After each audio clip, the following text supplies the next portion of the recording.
നഹ്മദുഹു വനുസല്ലി അലാ റസൂലിഹിൽ കരീം. അമ്മാ ബഅദ്. മക്കയിൽ ഇടയ്ക്കിടെ മഴ ലഭിക്കുന്നത് കൊണ്ട് പർവ്വതങ്ങളിൽ പച്ചപ്പുല്ലുകൾ നിറഞ്ഞു നിൽക്കുന്നു. അറേബ്യൻ മരുഭൂമി ഇപ്പോൾ സസ്യശ്യാമള കോമളമായി തീരുന്നു.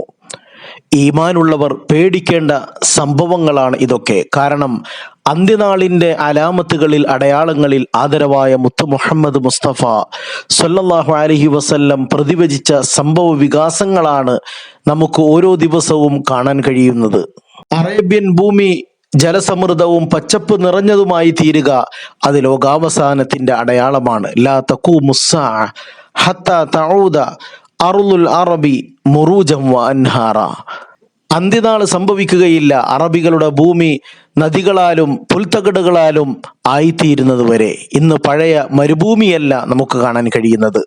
പഴയ അറബ് സംസ്കാരം ഇന്ന് നഷ്ടപ്പെട്ടുകൊണ്ടിരിക്കുന്നു. പാശ്ചാത്യ സംസ്കാരം ലോകത്തേക്ക് കടന്നു വന്നുകൊണ്ടിരിക്കുകയാണ്. ഇത് അന്ത്യനാളിൻ്റെ ലക്ഷണമാണെന്ന്, ലോകാവസാനത്തിൻ്റെ അടയാളമാണെന്ന് ആദരവായ മുത്ത് മുഹമ്മദ് മുസ്തഫ സല്ലല്ലാഹു അലൈഹി വസല്ലം.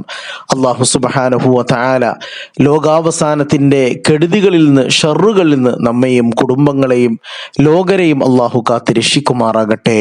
റബ്ബനാ തഖബ്ബൽ മിന്നാ ഇന്നക അന്തസ് സമീഉൽ അലീം وتب علينا إنك أنت التواب الرحيم آمين برحمتك يا أرحم الراحمين. صلى الله على محمد صلى الله